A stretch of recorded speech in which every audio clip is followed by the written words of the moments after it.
오늘 누가복음 12장 말씀에 보면 제자도에 관한 말씀을 예수님이 해주시는데, 그러던 중에 13절 말씀에 무리 중에 한 사람이 예수님께 갑자기 뛰어나오더니 선생님, 내 형을 명하사 유산을 나와 나누게 명하여 주소서라고 부탁을 하는 것입니다. 이 사람은 재산 상속 문제로 형과 다툼이 있었다는 것입니다.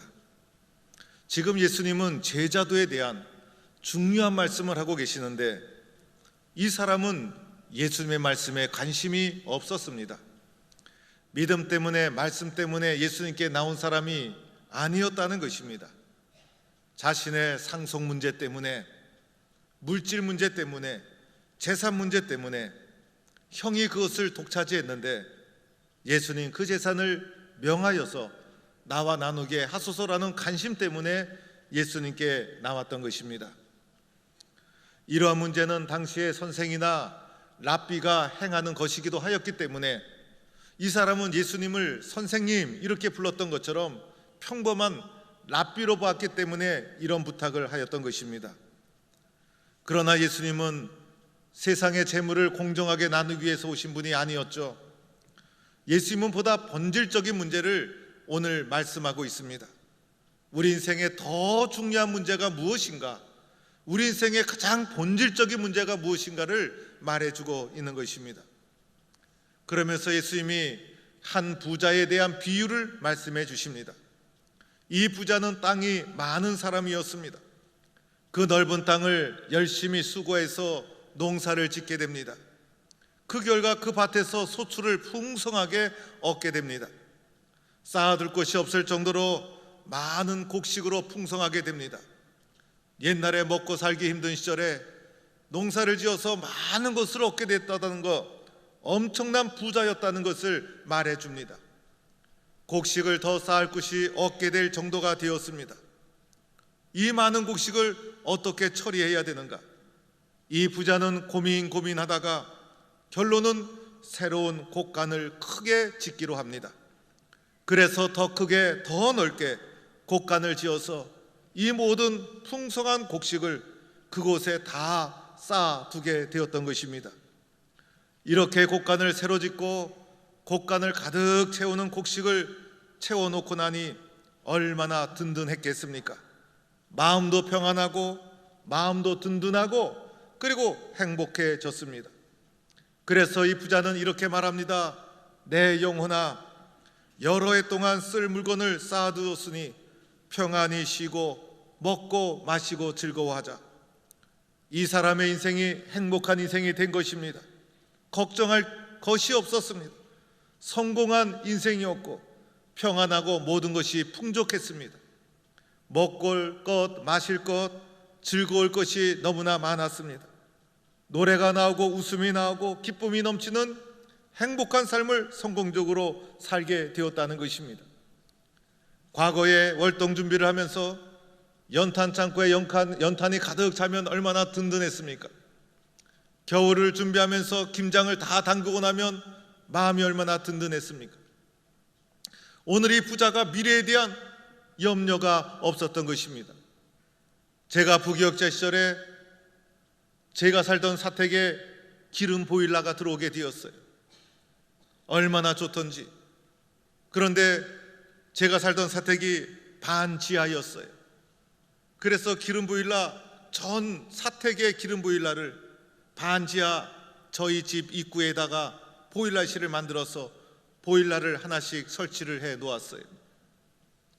제가 제 방에 들어들 때마다, 제 집에 들어들 때마다 보일러실을 통과해서 가는 것이 지름길이어서 보일러실을 지나갈 때마다 늘 기름통을 확인했어요. 어느 목사님 댁은 기름이 다 떨어졌고 어느 목사님 댁은 기름이 좀 중간쯤 가 있고 우리 집은 기름이 가득 채워 있으면 마음이 얼마나 든든했는지 모릅니다. 이 부자도 창고에 가득 채워 넣어서 인생이 든든해졌습니다. 이 부자는 잘못한 것이 하나도 없었습니다.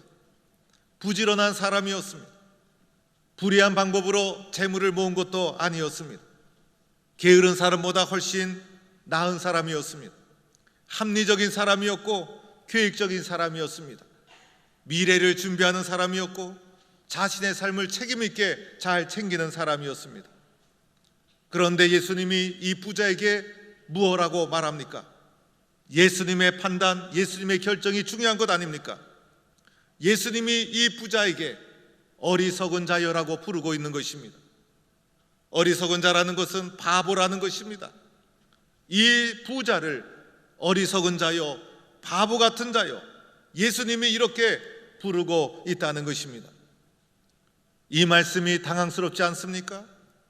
예수님의 이런 판단과 규정이 놀랍지 않습니까? 오늘 이 사람을 칭찬해 주어야 마땅하지 않습니까? 이 사람이 잘못한 것이 없었습니다. 그런데 예수님은 이 사람을 어리석은 자, 부자라고 규정하고 있더라는 것입니다. 예수님의 이러한 선포 앞에 우리는 당황스럽게 됩니다. 왜냐하면 우리 모두도 이 부자처럼 인생을 달려가고 있기 때문인 것입니다. 열심히 일해서 부지런히 많은 것을 벌고 많은 것을 얻기 위해서 살아갑니다. 좀 더 풍족한 삶을 살기 위해서 우리는 인생을 달려갑니다. 우리의 삶에서 물질을 얻는 것이 얼마나 중요합니까? 우리의 인생의 목적이 물질을 더 얻는 것이 아닐까요? 여러 가지 생각과 목표로 포장되어 있지만은 내면에 들어가 보면 물질과 모든 것이 연결되어 있다는 것입니다. 더 큰 곳간을 짓기 위해서 열심히 살아갑니다. 더 큰 곳간을 짓는 것이 우리의 인생의 목적입니다. 곳간이 든든하게 채워져야, 더 큰 곳간을 지어야 평안하고 행복하고 든든할 수 있다고 생각합니다. 우리에게는 많은 것이 있음에도 불구하고 더 많은 물질을 쫓아 살아갑니다. 심지어는 우리의 인생의 평안함, 영혼의 평안함도 여기에서 온다고 생각합니다. 대부분의 사람이 이렇게 생각합니다. 그런데 예수님은 이러한 사람을 어리석은 사람, 이런 사람을 바보 같은 사람, 이렇게 규정하고 있다는 것입니다. 그러면서 예수님 하신 말씀이 있었습니다. 오늘 밤에 내 영혼을 도로 찾으리니 그러면 내 준비한 것이 누구의 것이 되겠느냐라는 예수님의 말씀이었습니다. 오늘 밤이라는 것은 종말적인 상황을 염두에 두고 있는 것이에요. 우리의 삶은 영원히 보장된 것이 아니죠. 오늘 밤 갑자기 주님께서 거두어가시면 어떡하겠습니까? 우리의 수명, 우리의 인생은 내가 생각한 대로 되는 것이 아닌 것이죠. 어느 날 갑자기 죽음이 우리에게 찾아올 수도 있는 것입니다. 우리의 인생은 알 수가 없는 거예요. 갑자기 어느 날 오늘 밤 내일 다시 눈 뜬다고 보장할 수 있습니까? 아무도 모르는 것입니다. 오늘 밤에 내 영혼이, 우리의 영혼이 있다는 거예요. 육신보다 더 중요한 영혼이 있다는 거예요. 육신보다 더 소중한 영혼과 생명이 있다는 사실이에요.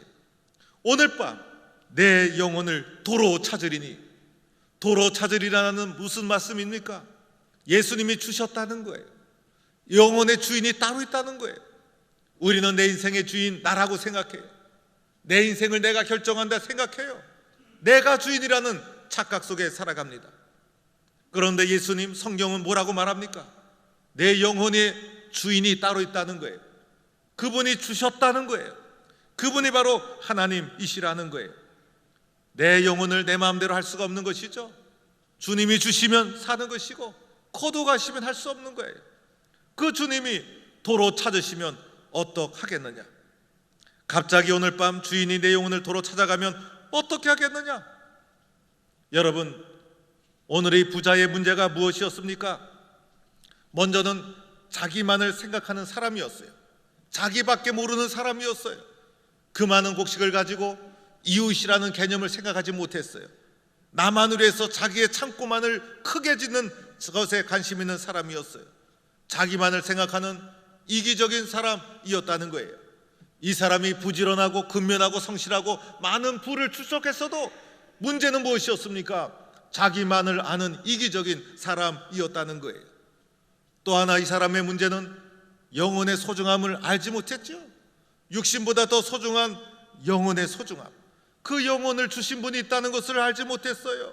내 영혼, 내 생명을 결정하시는 살아계신 하나님이 계시다는 영혼의 진짜 주인을 알지 못했다는 것이에요.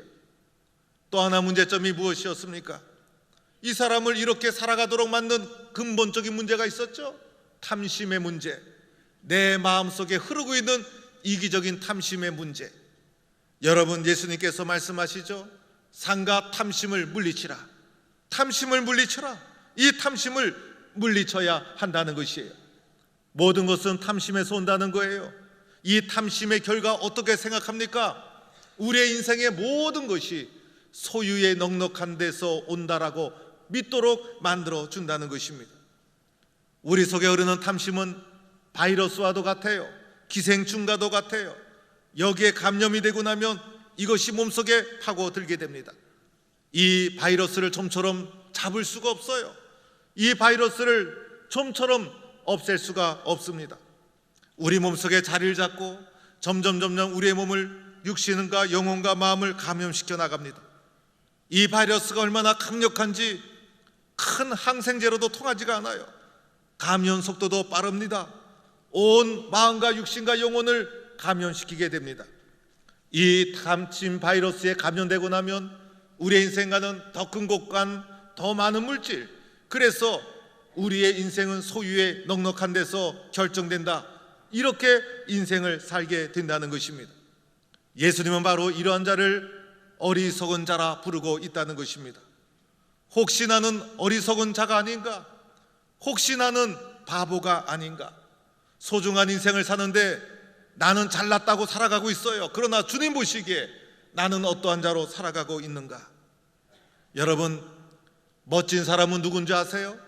멋진 사람은 어떤 사람이 멋진 줄 아세요?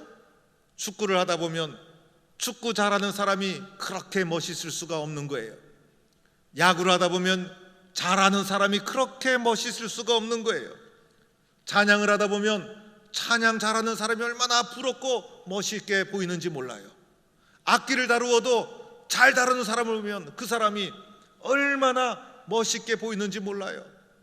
심지어는 동네에서 족구를 해도요, 족구 잘하는 사람 보면 얼마나 부럽고 멋있게 보이는지 몰라요. 잘하는 사람이 멋있게 보이게 되어 있는 거예요. 예수도요, 잘 믿어야 멋있게 보이는 거예요. 제대로 믿어야 멋있게 보이는 거예요. 예수를 믿어도 제대로 잘 믿어야 저 사람 참 멋있는 교인이다, 저 사람 진짜 교인이다, 사람들에게 영향을 끼칠 수가 있다는 것입니다. 어떻게 하면 예수를 잘 믿고, 그리고 어떻게 하면 멋있는 신앙인으로 살아갈 수 있을까? 기도하는 가운데 만들어낸 것이 7대 실천 사항이에요. 어떻게 하면 제대로 예수 믿을 수 있을까? 어떻게 하면 주님을 사랑하는 영적인 마음이 올라갈 수 있을까? 기도하면서 만들어낸 것이 교회 예배당 앞에 걸어놓고 주보에 매주 실려있는 7대 실천 사항이라는 것입니다.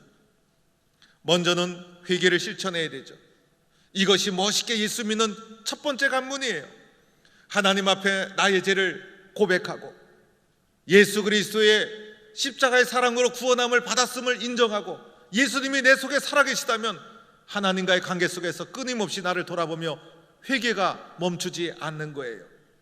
나를 돌아보고 말씀대로 살고 싶지만은 말씀대로 살지 못한 나의 연약함을 가슴을 치며 회개하는 회개의 눈물이 끊이지 않아야 한다는 거예요. 신천지 집단 회개가 없어요. 또 어떤 집단은 구원받은 자가 무슨 회개를 하냐 이렇게 얘기하죠. 여러분, 그 속에는 교만이 있지 않습니까? 영적인 교만이 있는 것이고 예수 그리스도의 십자가의 구원에 대해서 정확히 알고 있지 못하는 영적 무지에서 그런 말이 나오고 있는 거예요. 예수님의 십자가의 사랑으로 구원을 받았다는 확신과 믿음이 있을수록, 예수님을 인격적으로 깊이 있게 체험했으면 체험할수록 나는 날마다 죽노라, 나는 죄인 중에 괴순이라라는 그 회개의 고백이 나날이 터져야 된다는 것입니다. 이 고백이 나와 예수님과의 관계를 새롭게 하는 것이죠. 이 고백이 나와 예수님과 관계를 더 튼튼하게 만들어 준다는 것입니다.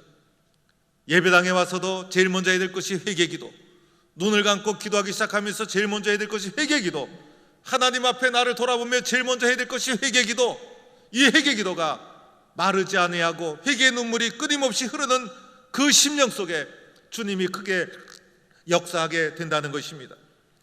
두 번째는 말씀을 잘 경청해야 되죠. 말씀 없는 그리스도인은 형식적인 그리스도인, 말씀 없는 그리스도인들은 능력 없는 그리스도인, 말씀 없는 그리스도인은 자기 습관적인 그리스도인이 되고 마는 거예요. 말씀을 잘 경청하고 어떻게 하든지 흡수하려고 그러고 말씀의 필요성을 인정하고 하나님, 저에게는 하나님이 주시는 말씀이 필요합니다. 사모하는 심령으로 말씀을 받아들이고 적용하고 인정하고 믿고 신뢰하고 말씀 중심의 신앙의 길을 걸어가야 된다는 것입니다. 주여 종이 듣겠나이다 말씀하옵소서. 이것이 말씀 듣는 자의 태도라는 것입니다. 말씀이 내 속에 들어와서 살아 역사에서 능력이 되고 힘이 되고 그리고 용기가 나고 지혜가 더하고 모든 삶의 중심에는 하나님의 말씀이 있어야 되는 거예요. 말씀을 사모하고 경청하고 스스로도 읽고 묵상하고 회개와 말씀, 이것이 능력 있는 그리스도인을 만들어 주게 되는 것이죠. 세 번째는 기도 실천이에요. 기도는 신앙인의 가장 첫 번째 신앙 활동. 그래서 예수 믿는 순간 예배보다 먼저 하게 되는 것이 기도예요. 하나님 도와주세요. 예수님 도와주세요. 예수님 모르는 사람은 자기 경험이 제일 중요한 거예요. 자기 지식이 중요해요. 그러나 예수 믿는 사람은 힘들 때 기도하죠. 어려울 때 기도하죠. 예수님 뭐라고 했습니까? 1시간도 깨어 있을 수 없더냐? 기도의 기준은 1시간. 기도하지 않으면 제자 베드로도 실족했어요. 기도하지 않으면 우리도 실족하는 거예요. 기도하며 주님의 뜻을 이루어가는 것이에요. 네 번째는 교회 충성이죠. 교회의 소중함, 교회의 존귀함, 교회에 대해서는 충성된 마음을 가지는 거예요. 맡은 자에게 구할 것은 충성이니라. 교회를 소홀히 여기지 않는 거예요. 나도 충성스럽게 섬기고 충성스럽게 섬기는 이 귀한 모습을 후손들에게도 물려주어야 되는 것이에요.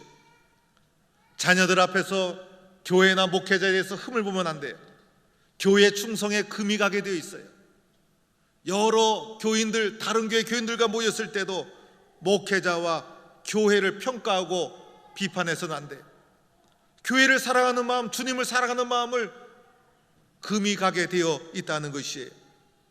우리 교회가 가장 좋은 교회, 우리 목사님이 가장 훌륭한 목사님, 교회 중심, 목사님 중심, 충성스럽게 한 교회를 섬기면서 오랫동안 함께 서로 위로하고 격려하며 뿌리를 내리고 성장해 가야 되는 것이에요.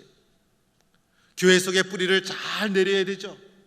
뿌리를 깊이 내려야 되는 거예요. 그래야 바람이 불고 시련이 오고 때로는 오해가 있고 어려움이 있어도 약간 흔들림이 있어도 뽑히지가 않는 거예요.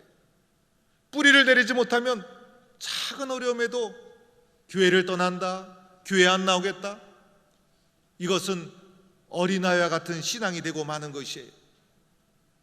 교회 중심의 신앙생활, 내가 섬기는 교회의 일생을 걸고 섬기는 아름다운 신앙의 길. 교회보다도 선교단체에 쫓아다니는 분들이 계세요. 몸은 여기 있는데 마음은 거기 가 있어요. 올바른 것이 아니죠. 교회 중심의 신앙생활, 이런 교회 중심의 신앙생활의 뿌리를 잘 내려야 성숙한 신앙인으로 쓰여질 수가 있다는 것입니다. 다섯 번째는 성도 사랑이죠. 내 몸처럼 사랑해라. 우리는 한 지체, 한 가족 아닙니까? 서로가 서로를 사랑하되 내 몸처럼 사랑한다면 이해하지 못할 것이 어디 있으며 용서하지 못할 것이 어디 있으며 도와주지 못할 것이 어디 있겠어요. 여섯 번째, 전도, 영혼사랑. 강건하여 내 집을 채우라. 강건한다는 것에 그 영혼을 향한 사랑이 있지 않습니까? 내가 믿는 복음에 대한 확신이 있지 않습니까? 전도는 저절로 되지 않죠. 사랑과 확신에서 강건해서 주의 집을 채우라는 것입니다. 일곱 번째는 11조 생활, 헌금 생활이죠. 온전하게 정성을 다해야 하는 것이에요. 헌금에 나의 신앙의 고백이 담겨 있는 것이죠. 물질을 바치는 것이 아니죠. 마음을 바치고 신앙의 고백을 바치는 거예요. 주님, 내가 누리는 이 모든 것은 주님의 은혜입니다. 주님의 사랑입니다. 이것은 주님의 겁니다. 주님 앞에 마음과 신앙을 드리게 되는 것이에요. 물질 때문에 신앙이 막혀서는 안 되죠. 물질 때문에 영혼의 소중함을 잃어버려서는 안 되는 것이죠. 성숙한 신앙인이 되기 위해서는 바른 물질관을 가져야 되는 것이에요. 하나님의 것을 구별할 줄 알아야 되는 거예요. 하나님으로부터 온 것이라는 것을 고백할 수 있어야 되는 거예요. 그래서 정확하게 11조를 주님 앞에 구별하여 드리고, 그리고 때마다 감사의 의무를 끊이지 않고, 이 모든 것은 하나님의 은혜입니다. 은혜가 끊이지 않는 물질을 통한 나의 신앙의 고백을 하나님께 드리는 것, 너무나 소중한 일이라는 거예요. 이 모든 것 중요하죠. 회개의 실천, 말씀 실천, 기도 실천, 교회 충성, 성도 관계, 영혼 사랑, 11조, 이 모든 것이 우리의 신앙의 역량을 높여줄 수 있는 길이 되는 거예요. 오늘 누가복음 12장 1절에 이렇게 시작합니다. 제자에게 이르시되, 오늘 읽은 본문 이후에 나오는 누가복음 12장 22절에 또다시 이렇게 시작합니다. 제자에게 이르시되. 오늘 12장 전체는 제자에게 이르시되, 제자도의 길을 걸어가기 위해서 어떻게 해야 되는가라는 말씀을 하는 중에 중간에 어리석은 부자의 비유를 통해서 샌드위치처럼 이 본문이 끼어져 있는 거예요. 무엇을 말해줍니까? 제자의 길을 걸어가는데 물질 때문에 넘어져서는 안 된다는 것이, 물질관이 바로 세워지지 않으면 영적 성장이 멈추게 된다는 것이에요. 물질 때문에 영적 성장이 멈추게 되면 그것만큼 어리석은 자가 어디에 있느냐는 거예요. 제자의 길을 걸어가는데 정확한 성경적인 물질 간의 고백이 있어야 된다는 것입니다. 사랑하는 성도 여러분, 우리 모두는 하나님만 바라보고 살아가는 성도가 될 수 있기를 축원합니다. 하나님만 생각하면 너무나 고맙고, 하나님만 생각하면 용기가 나고, 하나님만 생각하면 마음이 든든하고, 하나님만 생각하면 미래에 대한 확신이 생기고, 하나님만 생각하면 힘이 나고 지혜가 나고 용기가 나고, 하나님께 부요한 자로 살아가는 성도가 될 수 있기를 바랍니다. 하나님께 부요한 자, 이 사람이 지혜로운 자로 쓰임받게 되는 것입니다. 하나님께 부요하고 주님이 주시는 축복도 누리는 성도가 되기를 주의 이름으로 축원합니다.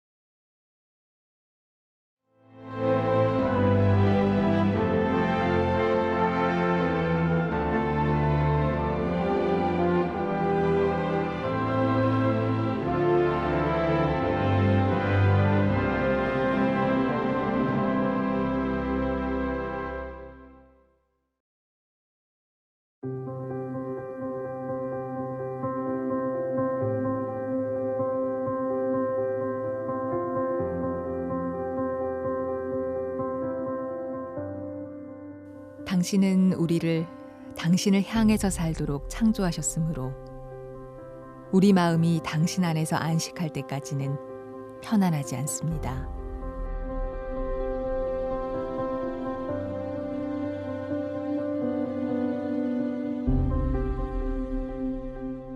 하나님은 사람에게 영원을 사모하는 마음을 주셨느니라.